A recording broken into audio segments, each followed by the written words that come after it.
Hello everyone, today I will tell you about the toughest and possibly future bosses of Melon Playground. After the 33.0 update, players literally bombarded the comments with requests to add new bosses, and the developer clearly realized that people liked this idea. We've already seen hints of hidden Easter eggs, strange mechanisms, and new types of weapons. All of this can be preparation for adding the first truly epic battles to the game. So, let's figure out which bosses could appear and how they would fit into the Melon Playground in general. The first one is Lava Boss. It could appear on the new Lava map, which once participated in the voting but lost to Ocean map. However, many people still remember that vote. The gap was minimal. Therefore, it is logical to assume that the developer has not forgotten about the idea of the Lava map and may bring it back in one of the next updates. And so, let's say you go to this new map.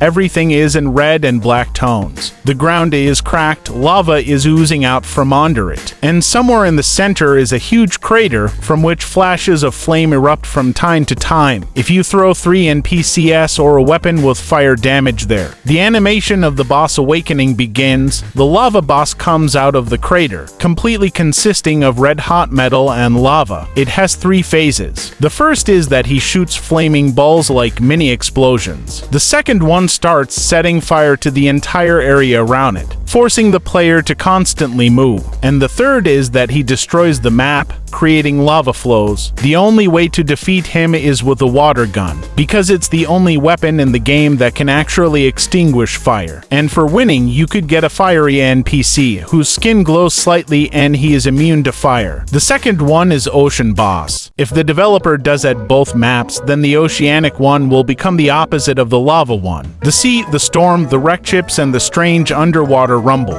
Ocean Boss appears if you throw several NPCs into the water and activate the sacrifice on the underwater platform. Then a huge water monster emerges from the depths. It looks like a mixture of a human and a sea demon with bioluminescent eyes. He attacks with waves, creates whirlpools, and drags NPCs deeper. It can only be defeated with electric objects such as the Tesla coil or energy saber, because electricity in water causes tremendous damage, and the reward is a water NPC who can breathe underwater and doesn't take acid damage. The third is Labubu Boss. This boss has already become a legend among the fans. My concept showed what it would look like. A flying head with a creaky face that constantly changes expression. He moves all over the map, suddenly flying out of the borders and attacking the player. Labubu Boss can be triggered if you activate a certain combination of actions, such as using the blade launcher, energy saber, and cutter tool at the same time. After that, the screen starts flashing, children's laughter appears, and after a few seconds there's a sharp screamer from which the boss is born. It's almost impossible to defeat him with conventional weapons. He teleports, knocks NPCs away, and breaks objects. The only way is to use Nano Assembler to assemble a special energy trap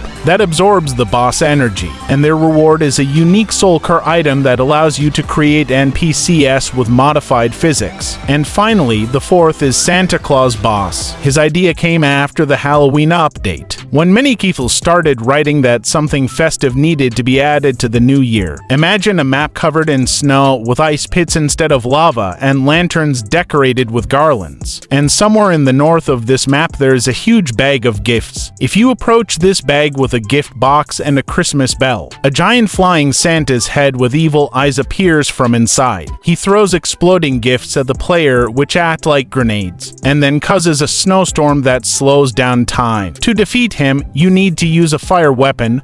Fire melts his ice shield. After winning, you get a snow NPC who is able to freeze enemies with a touch. And now imagine, for bosses, for maps, each with its own conditions and unique rewards. Lava versus Ocean, Sinister Labubu versus Festive Santa. All of them could become part of one huge Melon Playground storyline, where the player finally gets the goal to defeat all the bosses and collect the energy cores of the elements. Now write in the comments, which boss would you like to see first? Lava, Oceanic, Labubu, or Santa? And if this video gets at least 10,000 likes, I'll make a sequel where I'll show what their real battles in the game might look like.